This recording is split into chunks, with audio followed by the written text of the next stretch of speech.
Good afternoon students. जैसे आपको पता है कि हम कौन सा चैप्टर कर रहे हैं, कैपिटल बजटिंग चैप्टर कर रहे हैं। ठीक है, बेसिकली हम सबको पता है कंपनी की कैपिटल्स होती हैं।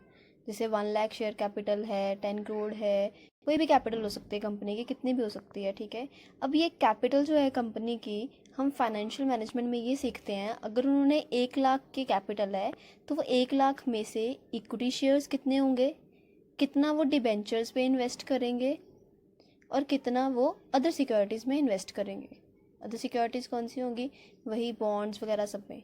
ठीक है, कैपिटल बजटिंग का मतलब क्या होता है, हम पहले से ही डिसाइड करते हैं कि हाँ जी किस में कौन सी जगह पे हमने कितने पैसे लगाने हैं। जैसे इक्विटीज़ में हमने 50,000 लगा दिए, यहाँ पे 30,000 लगा दिए, देन 20,000 लगा दिए। ठीक है, ये सारी चीज़ें हम क्या करेंगे, प्री डिसाइडेड करते हैं और इन सब की स्टडीज़ को हम क्या करते हैं, फाइनेंशियल मैनेजमेंट बोलते हैं। ठीक है, अब इसमें होता क्या है, हमारे प्लान्स डिफरेंट डिफरेंट होते हैं, उनको हम ये देखते हैं। बेसिकली हमारे पास ना अलग अलग प्रोजेक्ट्स होते हैं, जैसे अगर मैं आपको एक सिंपल एग्जांपल दूं, आप सबको पता है कि अगर मैं बोलूं कि मुझे फैक्ट्री में एक मशीन की ज़रूरत है और मेरे पास एक मशीन एक्स है, वो ऑलरेडी है। अगर ये मशीन एक्स है तो हम पहले ये चीज़ देखेंगे कि मुझे नई मशीन परचेज़ करना ज़्यादा बेनिफिशियल रहेगा कि पुरानी मशीन को ही रिपेयर करवाना या रेनोवेट करवाना ज़्यादा बेटर रहेगा। जैसे आप लोग बाइक्स वगैरह होती हैं, आपकी एक्टिवाज होती हैं, तो आप लोग डिसाइड करते हो ना कि हाँ जी हमें नई लेनी चाहिए कि हमें पुरानी को ही ठीक करवाना चाहिए। ठीक है, ऐसे ही हम कैपिटल बजटिंग में डिसाइड करते हैं कि हमें कौन से प्रोजेक्ट्स हैं उनमें पैसा इन्वेस्ट करना चाहिए और कौन से में नहीं करना चाहिए। ठीक है, अब इसके न्यूमेरिकल पोर्शन में हमारे पास आते हैं methods of evaluation of projects कौन से होंगे हमारे, इन्वेस्टमेंट प्रोजेक्ट्स। इन्वेस्ट करना चाहिए कि नहीं। अब इसमें भी 2 मेथड्स हैं हम जो कवर करेंगे। फर्स्ट है हमारे पास ट्रेडिशनल मेथड एंड सेकंड है हमारे पास मॉडर्न मेथड। आज जो हम कवर अप करेंगे वो कौन से करेंगे कवर अप, हम ट्रेडिशनल मेथड को कवर अप करेंगे। ट्रेडिशनल में भी हमारे पास 3 मेथड्स आते हैं। फर्स्ट है इसमें पे बैक पीरियड मेथड। इसमें क्या होगा, हम ये देखेंगे कि वो इन्वेस्टमेंट अपने आप को कितनी देर में रिकवर करती है। जैसे मैं बोलूँ कि मेरी इन्वेस्टमेंट थी 1 लाख की, एग्जांपल दे रही हूँ आपको, इन्वेस्टमेंट 1 लाख की है और हमारे जो प्रॉफिट है, मुझे फर्स्ट ईयर में प्रॉफिट हो गया 50 का, सेकंड में प्रॉफिट हो गया 30,000 का एंड थर्ड में प्रॉफिट हुआ मेरे पास 20,000 का। तो हम काउंट करेंगे 50, 30, 80 एंड 20, 1 लाख। मतलब मुझे 3 साल में मेरा ये पैसा रिफंड हो रहा है। तो पे बैक पीरियड मेथड में कितना आ गया हमारा, 3 ईयर्स। और ये इसका आंसर हमेशा ईयर वाइज ही निकलता है, ईयर्स और मंथ्स में। ठीक है, सेकंड आ गया हमारे पास पे बैक पीरियड मेथड के अलावा, इसमें हमने करना है इम्प्रूवमेंट टू ट्रेडिशनल अप्रोच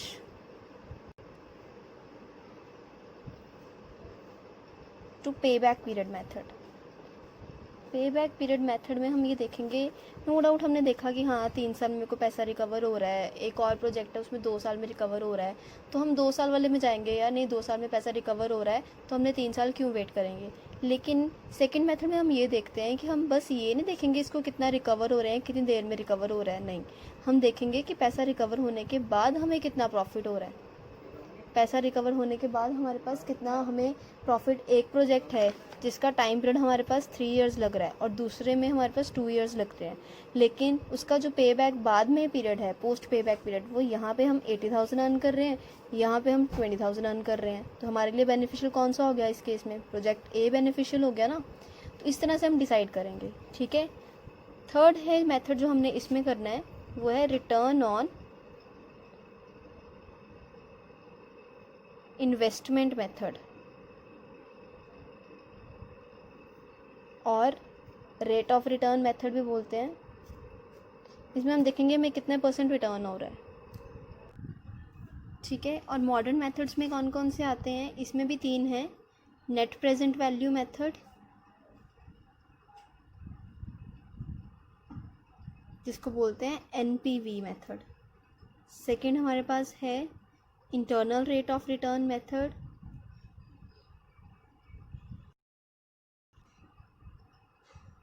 इसको बोलते हैं IRR मेथड। थर्ड है हमारे पास प्रॉफिटेबिलिटी इंडेक्स्ड मेथड, जिसको हम पीआई मेथड भी बोलते हैं। ये तीनों मेथड हम बाद में करेंगे, पहले हम आज ट्रेडिशनल मेथड्स कवर अप करेंगे। हमारे ट्रेडिशनल मेथड में क्या क्या आएगा, ठीक है। अब ट्रेडिशनल मेथड में फर्स्ट कौन सा मेथड था हमारा, payback period method. Payback period method में भी हमारे पास दो केसेस आते हैं। केस वन है when annual cash inflows are equal. Cash inflows क्या होते हैं, हमारे प्रॉफिट्स। कहता है जब हमारे प्रॉफिट्स क्या होंगे, हर साल में इक्वल होंगे, ठीक है। When are annual cash inflows are equal, then हमारा पे बैक पीरियड का फॉर्मूला क्या होगा,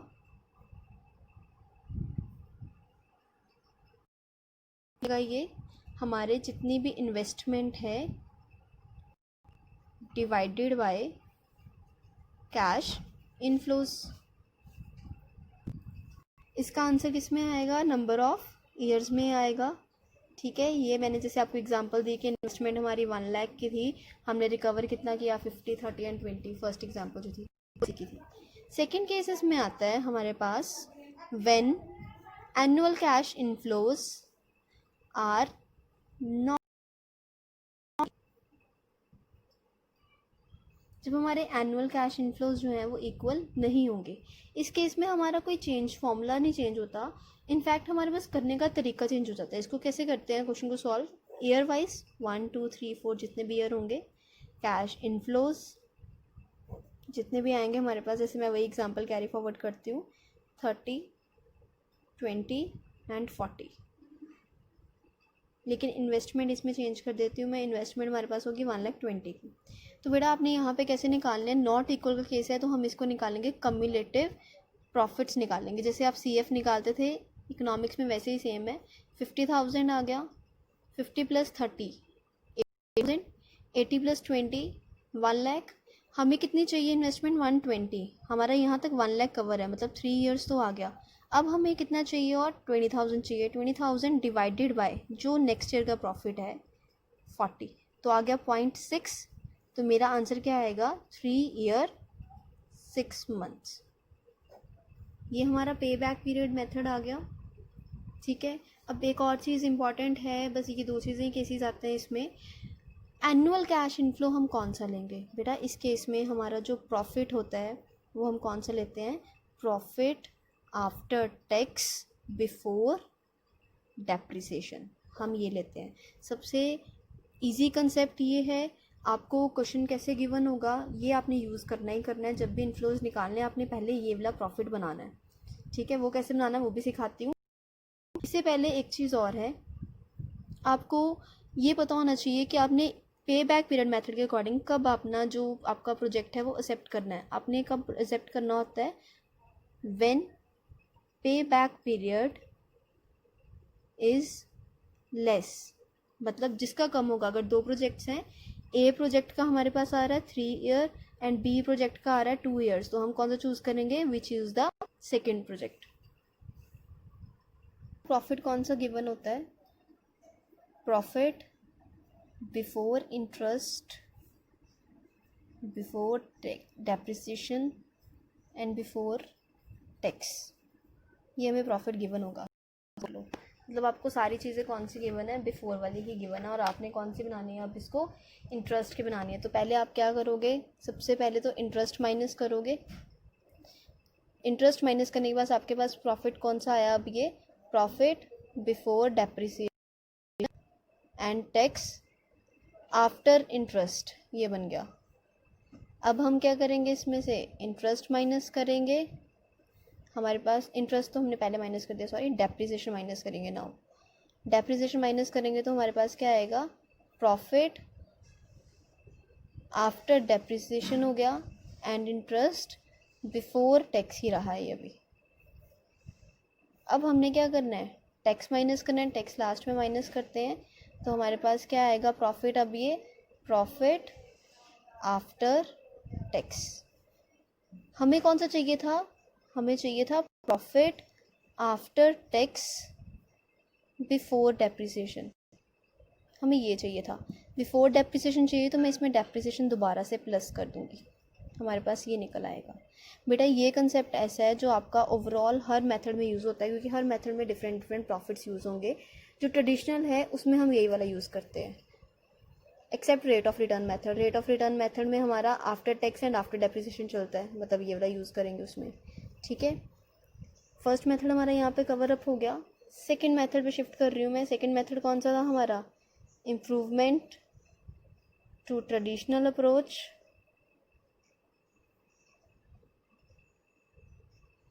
to payback period method. ये हमारा सेकंड मेथड था। इसमें बेटा दो ही मेथड्स आते हैं। फर्स्ट है हमारे पास पोस्ट पे बैक। हम क्या निकालेंगे यहाँ पे? पोस्ट पे बैक प्रॉफिटेबिलिटी निकालने। तो उसका फॉर्मूला क्या है? Total profit earned minus investment, minus investment. Next हमारे पास सेकंड है पोस्ट पे बैक प्रॉफिटेबिलिटी इंडेक्स। ये है हमारे पास। इसका फॉर्मूला क्या है हमारे पास? पोस्ट पे बैक, हमारा जो ये फर्स्ट आंसर आएगा, मतलब जो ये का, हम इसको क्या करेंगे? डिवाइड कर देंगे, डिवाइडेड बाय इन्वेस्टमेंट। ठीक है, बस ये दो ही फॉर्मूलाज आते हैं। इस केस में हम किसको चूज़ करेंगे? जिसका post payback period higher होगा। Higher the return will be chosen.